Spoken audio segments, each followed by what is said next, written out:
What is going on, guys? Welcome to your 81st Java tutorial, and we are finally going to learn how to read stuff from a file.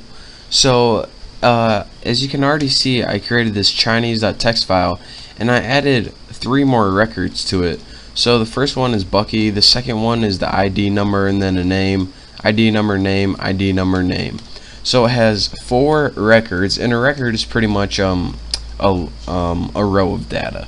So now let's go ahead and figure out, alright, we learned how to open a file, we learned how to write this stuff on this file, but we don't know how to access it from a Java program. So that's what I'm going to be teaching you today. And the thing I didn't tell you is before we use scanner, that scanner object, to read from our keyboard using system_in.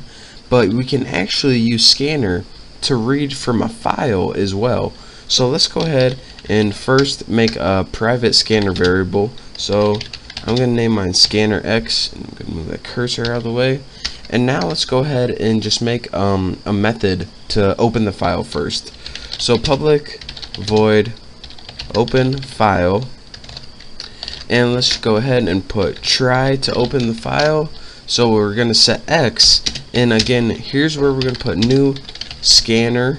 And instead of putting system_in here, which would be the keyboard, just put new file and put that Chinese.txt. Did I spell it right? Yep. And now instead of reading from your keyboard, it's actually going to read from this Chinese.txt file right here. So that's a neat little trick that you can do. And if we get any errors, let's just go ahead and catch those errors. Exceptions E, and now what do we want to do? Let's go ahead and write system out print line, and let's go ahead and print something like could not find file. Looks good enough. So now we have a method to open the file. Easy enough.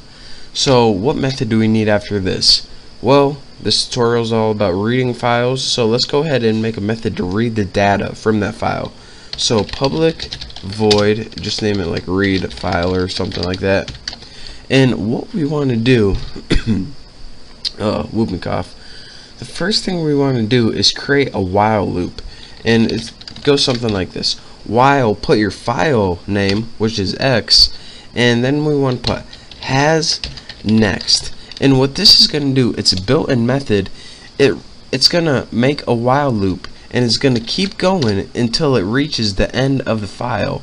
So it's going to loop through this, and has next pretty much means if you hover over it, another input. So as long as there's something there, it's going to continue. As soon as there's nothing there and it reaches the end of the file, this is going to be false, and this while loop is going to break out. So that's why we can write while X has next. It pretty much means while the file X has something in it. So what we want to do is, you see each of these records has an ID number, a first name, and a last name. So we're going to want 3 variables to hold those. String A, and let's go ahead and copy that. Actually, we're going to put string A equals X dot next. And what this means is pretty much it's going to do this. Well, let me finish writing all my variables, then I'll tell you guys what it does. String A equals next, and this is going to be B and C. What it's going to do is this: it's going to loop through the very first thing it sees, and it's going to assign 20 equal to A. Then it's going to assign Bucky equal to B and Roberts equal to C. And then what we're going to put after this is we're just going to go ahead and print those out. So system out print, actually printf would be better. So let's go ahead and print just 3 string variables. So %s space %s space %s, and those variables of course are A, B, and C. So now what it's going to do is, after it gets those 3, it's going to print it out, and might want to put a new line there, and then it's going to go, alright, next 60 A, Joe is B, and Doe is C. Now I'm going to print all those out, and it's going to keep printing those out until it gets to the end of the file, which is right here, and then it's going to break out of that while loop. So that's actually the only thing we need in this read file method right there. So now we just need that one last method, and what this is going to do is close the file. So public void close file, just like that. And all we want this to do is close that file X. And now looks like we got everything. Check for errors, and now we can go ahead and start putting it in our main. So let's go ahead and put read file. I didn't name that read file. Yep. R equals new read file. Doesn't take any parameters.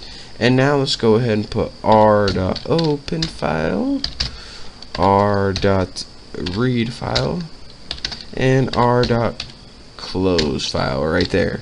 So now what this is going to do is call open file to open it, read the stuff from it, and close it when we're done with it. So now let's go ahead and run this, and we'll see what we got.